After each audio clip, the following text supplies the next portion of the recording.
Hola, en este vídeo vamos a ver la diferencia entre la pasiva perifrástica y la pasiva refleja. Lo primero que vamos a hacer es recordar que la pasiva, en la voz pasiva, el sujeto no realiza ninguna acción.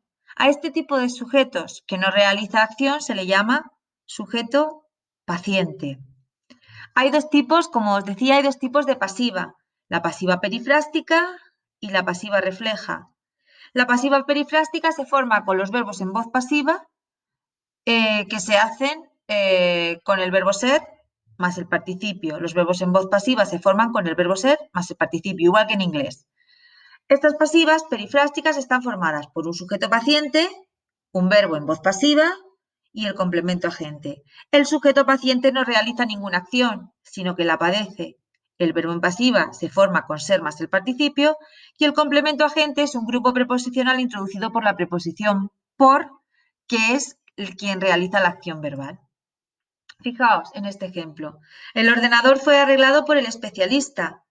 El ordenador es sujeto paciente, ya que no realiza ninguna acción. Fue arreglado está en pasiva. Tenemos el verbo ser más el participio del verbo arreglar.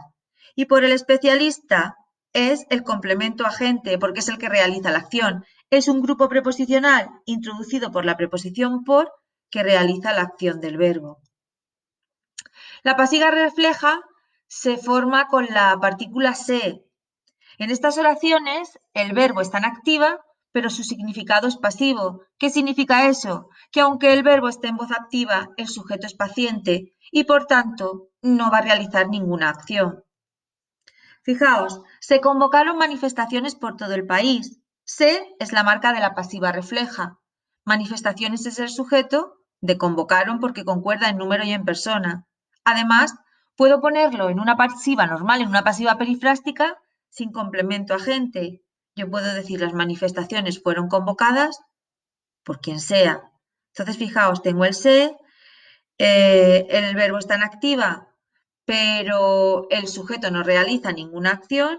Sabemos que es sujeto porque concuerda en número y en persona con el verbo y lo puedo poner en pasiva perifrástica sin complemento agente. Las manifestaciones fueron convocadas por quien sea.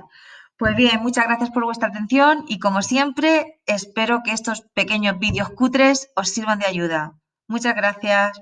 Hasta luego.